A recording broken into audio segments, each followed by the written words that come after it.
Manganese would just get dissolved.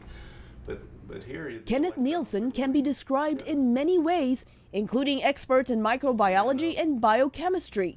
But that's not the one he is most proud of. People call me the father of Shewanella. Shewanella is an unusual bacterium that shocked the scientific community. Nielsen discovered it 25 years ago in a lake. Like other organisms, it breathes oxygen. But as seen in this video, it also breathes this piece of manganese oxide rock. The metal slowly disappears over several hours. That particle that you saw disappear before your eyes in 18 hours, under those conditions, should have been stable for thousands of years. All living things, including people, make energy through what's called electron transfer. It involves taking electrons from the food we eat. When we breathe in oxygen, we give electrons to it, and it's that voltage that allows us to make energy. This process usually happens internally, as in the photo on the right. But for the Shewanella and other mineral-breathing organisms, the electron transfer happens outside the cell with the help of external nanowires, as seen on the left.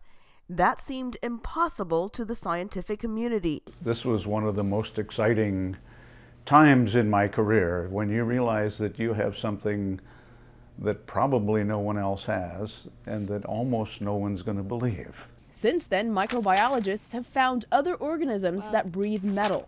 And Nielsen says they are finally making it into science textbooks. It has biomass.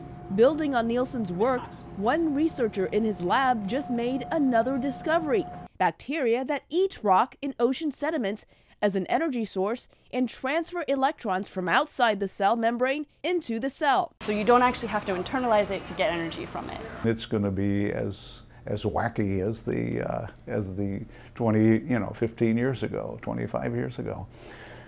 Because you could see from the reviews of this that some people just didn't believe it, okay, and they didn't want to believe it.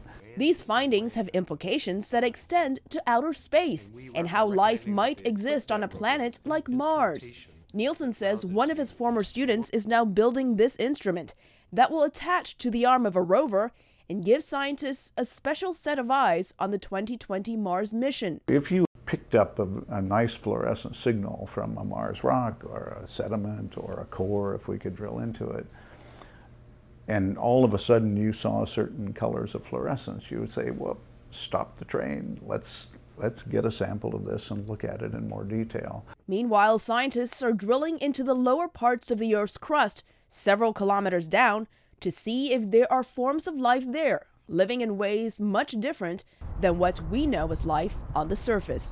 Elizabeth Lee for VOA News, Los Angeles.